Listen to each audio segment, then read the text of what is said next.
Good afternoon and welcome. New legislation at the State House could add requirements and rules for the pending Medicaid expansion that Idaho voters passed in November.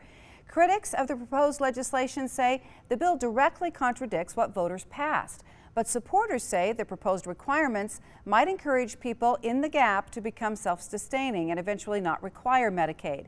Joe Paris spoke with supporters and critics today at the State House, and he's here now to explain the changes the legislature is looking to make. Joe? Dee, this morning the House Health and Welfare Committee were introduced to new legislation that would allow lawmakers to end Medicaid expansion if the federal government drops their contribution to the program below 90%. So that means if the federal government drops below the 90% payment mark, Idaho could get rid of the expansion as soon as next year if the legislation were to pass this session. It still has a long way to go.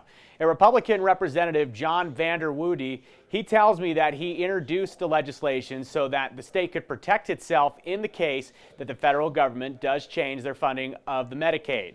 Vander Woody says that this is an Idaho approach to preventing budget problems that other states have run into with underestimating the cost of Medicaid expansion. He is adamant, though, that the legislation is not designed to simply eliminate Medicaid expansion in the future, but rather give Idaho a way to responsibly monitor its fiscal obligation. The Democrats are speaking out against the legislation, saying simply, this is not what voters passed. It's not a hard fast, as soon as the federal government does it, we're out. We want one legislative session in there that the legislature can review it and decide whether we're going to sunset it or not. I mean, really, that's my big issue here, is that the voters told us loud and clear what they want, and the legislature is not listening, and that's really frustrating. Another point in this legislation that's generating a lot of debate and discussion, it's a proposed work requirement for Medicaid eligibility. That requirement is meant to mirror Idaho's food stamps program, SNAP.